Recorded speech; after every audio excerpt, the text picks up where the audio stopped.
This is The Drive with Mark Penatelli. Tonight, Major League Baseball, 9 o'clock, Padres. The Fathers taking on Dad? the Nationals. Dad? 9 o'clock. First pitch set for 9:10 p.m. tonight, Major League Baseball, here on 252 ESPN Radio, your home of the Major League Baseball All-Star Game. We got offered some discount tickets to that recently. And by discount, we mean we still can't afford it. Yeah, really, it's like $750 for the For the- weekend, I think. Which, Yeah. I mean, I guess isn't It's supposed to be once in a lifetime opportunity, right? right. Well, it's like you were saying. You were like, how do they expect people to be able to go I to said, that? how do they expect the average Joe to go? Right, and unfortunately, these events are not designed for the average Joe. No, they're designed for the above average Joe, the well above average income Joe. Let's be specific. Right. Let's hit the specific. And while I would love, let me ask you this: would you rather go to an All-Star game or a World Series game? What would be more important to you? Man, am I getting the full All-Star Weekend experience? Like, I can go to the Celebrity Softball game, I can go to the Home Run Derby, I can go to the All-Star game, or is it just the game? Yeah, I mean, you get the full experience both ways. World Series wise, you get like a sort of like inside thing where you maybe get to go hang out on the field at batting practice at the World Series, club seats, maybe a team meet and greet too. I mean, I'm going to try to spruce up as much the World of the World Series as I can, but I yeah. understand what you're talking about. If you can go to the All-Star game and enjoy all of those things, maybe it is a better ticket than the World Series. I'm going to say send me the All-Star Weekend. It's just more fun. I love the Home Run Derby. I'm a huge fan of these celebrity games. Yeah. I mean, the NBA All-Star Game is one of my must-go do this before I perish kind of things. It's going to be in Charlotte. It's going to be in Charlotte next year, and We need to try to get. we're going to hopefully go to I that. I asked our general manager, I said, what do you think the NBA is going to say to us? Because we know what the Major League Baseball said to us in the past about doing things. Hey, we're going to do a show there in a couple weeks, though. From Nats Park. We are. But what do you think the NBA is going to say to us when we ask them to go do the All-Star game or to go attend the All-Star game? Come on, man. We're trying to establish some sort of credibility to the listeners here. Let's not tell them what the NBA would say to us if we asked for, some free Yes, rides. and I get it. Listen, when it comes down to that, though, the NBA's probably got, 20 seats available for media credential. I mean, you got to. More than that. You think so? Yeah, more than 20. Got to be. We'll see. Yeah. 20 is not very much. It's not very much, but I mean, there aren't a whole lot of And seats. the Charlotte media is going to get like 10 easily. Yeah, the Charlotte media is going to get a ton of them. A ton. What we need too is for some of the Brandon Ingrams of the world to have a big game, have an all-star kind of season, Right. so that we can play the 252 card. That's what we need. That's what we need. But we actually Brandon Ingram's working with I can't remember the guy's name. It's right on the tip of my tongue. But basically the dude who worked with Victor Oladipo this whole past offseason. Oh. You saw Oladipo make that massive leap. Brandon Ingram is working out with the same guy this offseason. that's interesting. Anyways. We were going, and I don't want to get away from our purpose because it could very easily happen. And I think that the thing we're trying to do is noble, and it deserves a voice. You and I have seen this. You saw one of these recently. Yes. Can I read like a small Absolutely. snippet of No, this? absolutely. And then I think people will probably understand exactly where we're headed. I just wanted to set it up by saying I see these all the time too. I see them on social media. I see them shared on Twitter, on Facebook all the time by people that I thought knew sports pretty well. Right. That's what bothers me. But go ahead, share with. Looks like what a story here that's on the interweb. So this is from the Facebook page NBA Updates. I do not follow NBA Updates. They're not a verified account or anything like that. A friend of mine reposted this, and it says, "Breaking news," in all caps.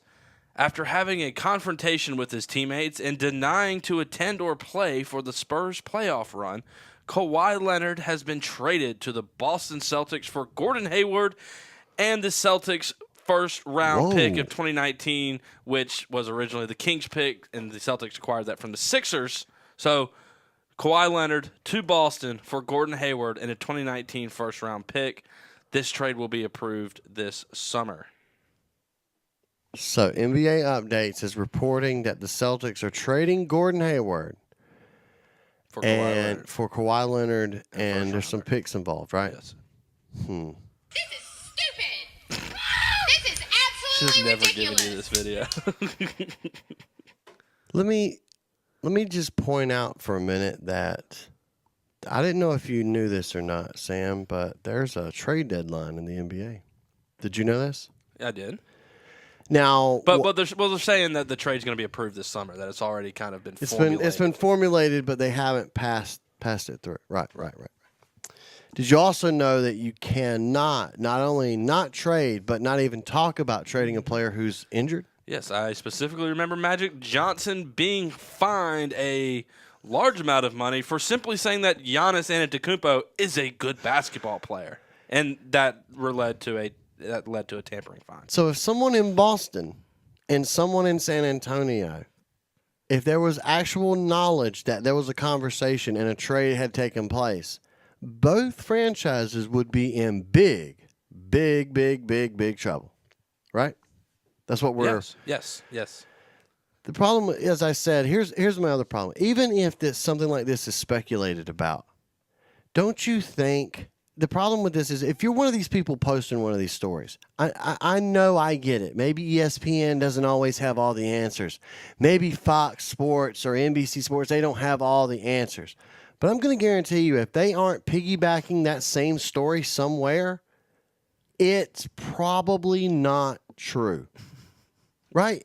If you see a story that involves Kawhi Leonard being traded from San Antonio, and there's nothing on ESPN about it, do you believe and again, is this me assuming too much about ESPN, or is this because I just feel like the problem is what you don't realize is when ESPN reports something, when Yahoo Sports reports something, when USA Today Sports reports something, they all start reporting it and give the other person, hey, first reported by USA Today. Right. Well, I mean, it's not like Adrian Wojnarowski is sitting there like, oh, this BS NBA Updates Facebook page put something out. Let me jump on that. Like, you're right. All these guys have their own sources. But, I mean, The bigger problem is just the epidemic of – my issue with is the epidemic of people that share these things and then run with it. And I'm sitting here going through the conversation that my friend who shared this is having with other people are like, wow, really? Oh, man, I wouldn't have done that if I was Boston. Or, oh, wow, look at how good Boston's going to be now. I don't like the word gullible.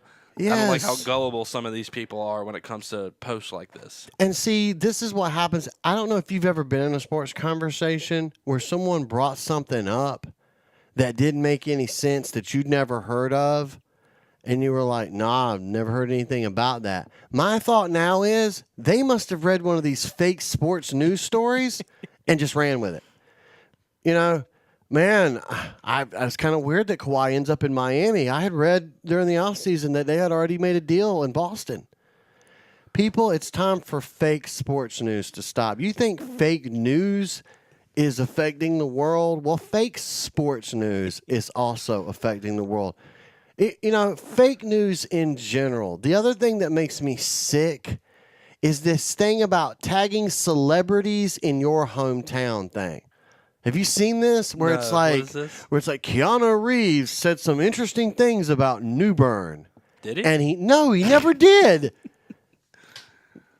It's more of it's fake clickbait. Yeah. I'm not all for regulating so much. You know how I feel about that thing. I don't want. We like to laugh and have fun.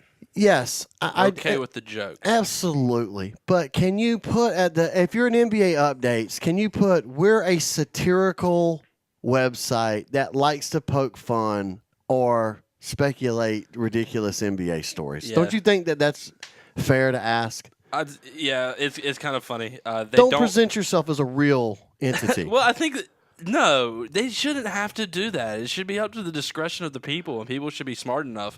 But when the post in particular has over 10,000 shares, That's where Jeez. I'm like, does that mean 10,000 people thought this was real? I will say that they have a couple of jokes on this particular site that are kind of funny. Here's one of their more recent breaking news. Breaking. The United Nations has charged LeBron James with crimes against the city of Toronto. See, that's That funny. we can get behind. That is funny, man. That is so funny. It's not really that funny, but it's kind of funny. It's kind of low-hanging fruit, but Yeah. they also have John Elway as an early favorite to win next year's Kentucky Derby, With the horse teeth. along with Sarah Jessica Parker and Gary Busey. Oh, that is great. Okay, I've changed everything I feel about NBA. This is NBA updates? NBA updates. Okay, NBA updates is now the best. I think everybody should go follow NBA updates right now.